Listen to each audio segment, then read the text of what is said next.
A really cool way to increase your car count, and again, one of my favorites, is what we call the Donut Pizza Popcorn program. I mean, do you know anybody who doesn't like donuts or pizza or popcorn?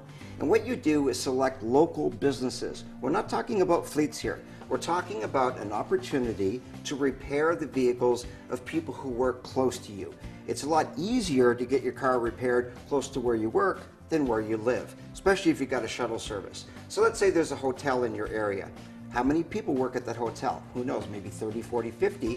Well, most of them drive cars. So what you want to do is select probably 2 businesses a week, and it depends on the time of the day. If it's the morning, of course, you'll bring in donuts. If it's lunchtime, maybe you'll bring some pizzas, and in the afternoon, maybe some popcorn, whatever it is that you choose to do. The idea is to bring it in and say, you know, we're a local business, we're neighbors in fact, we wanted to provide you with a coffee break item today, or we wanted to provide you with lunch. So now's an opportunity for these people to be eating the donuts out of a box that actually has your information on it, maybe some business cards.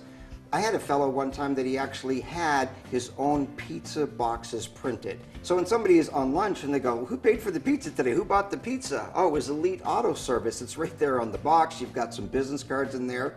The idea, again, is to select a couple businesses a week. It could be a bank, again, it could be a store, it could be an accounting office, it could be the DMV. The idea is to choose at least 2 businesses a week, target them maybe a 5-kilometer, 5-mile radius around your shop. The whole idea is to get people who work close to where you repair cars, let them know you have a shuttle service, so in the morning, drop off the vehicle at Elite, we'll get you it, shuttle you to work, and at the end of the day, we'll pick you up, bring you right back. So the idea is to get employees of businesses that are close to you to get their car repaired at your shop.